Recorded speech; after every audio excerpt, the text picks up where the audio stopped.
Bonjour, je travaille dans l'unité de recherche Riverlead INRAE à Lyon et je vous présente aujourd'hui la perche transparente qui permet de mesurer le débit des cours d'eau.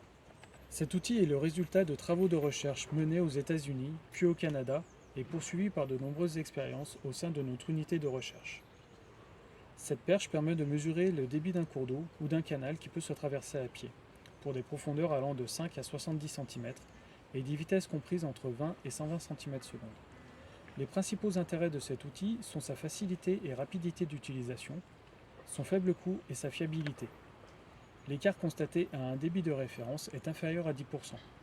Ces différentes caractéristiques la rendent ainsi pertinente pour de nombreuses structures telles que les syndicats de rivières, des associations, des agents de la police de l'eau, des universités ou tout autre acteur de l'eau. La perche est une plaque de plexiglas de 1 m de haut et de 9,85 cm de large. Elle est munie de graduations pour mesurer la profondeur d'eau et de deux réglés mobiles maintenus par des aimants. Une bulle de niveau est insérée sur la perche pour s'assurer qu'elle est maintenue à la verticale. L'ensemble pèse environ 1 kg et est facilement manipulable par une seule personne. En pratique, l'opérateur doit choisir une bonne section de mesure présentant un écoulement régulier, sans obstacle, avec des filets d'eau alignés perpendiculairement au transect de mesure. Un décamètre est tendu en travers de la rivière pour noter les positions des points de mesure. En général, on effectue au moins une dizaine de mesures pour décrire correctement les variations de profondeur et de vitesse le long de la section, surtout là où passe la majorité du débit. Il ne faut pas trop s'approcher des bords car l'écoulement doit toujours rester libre de part et d'autre de la perche. On se positionne à l'aval de la perche, jambes écartées, en minimisant la perturbation de l'écoulement.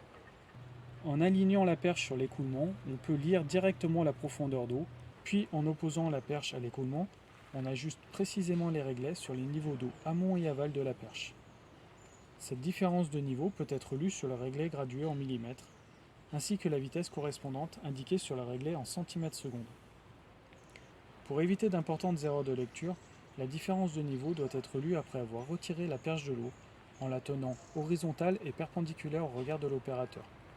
Cette mesure de débit est plus rapide et plus simple qu'un jaugeage classique avec un moulinet ou un courantomètre, et elle reste possible pour de plus faibles tirants d'eau. Pour connaître le débit, il suffit donc de noter la position, la profondeur d'eau et la différence de niveau d'eau pour chaque verticale de mesure. En chaque bord de la section, on mesure uniquement la profondeur d'eau et un coefficient permettra d'extrapoler la vitesse jusqu'à la rive. On peut noter ces mesures sur la fiche de terrain que nous proposons après avoir renseigné les principales informations du jaugeage. Site et cours d'eau, opérateur, date et heure sans oublier le niveau d'eau en début et en fin de mesure. Cette fiche de terrain fait partie d'une feuille de calcul de débit, compatible avec Excel ou Calc.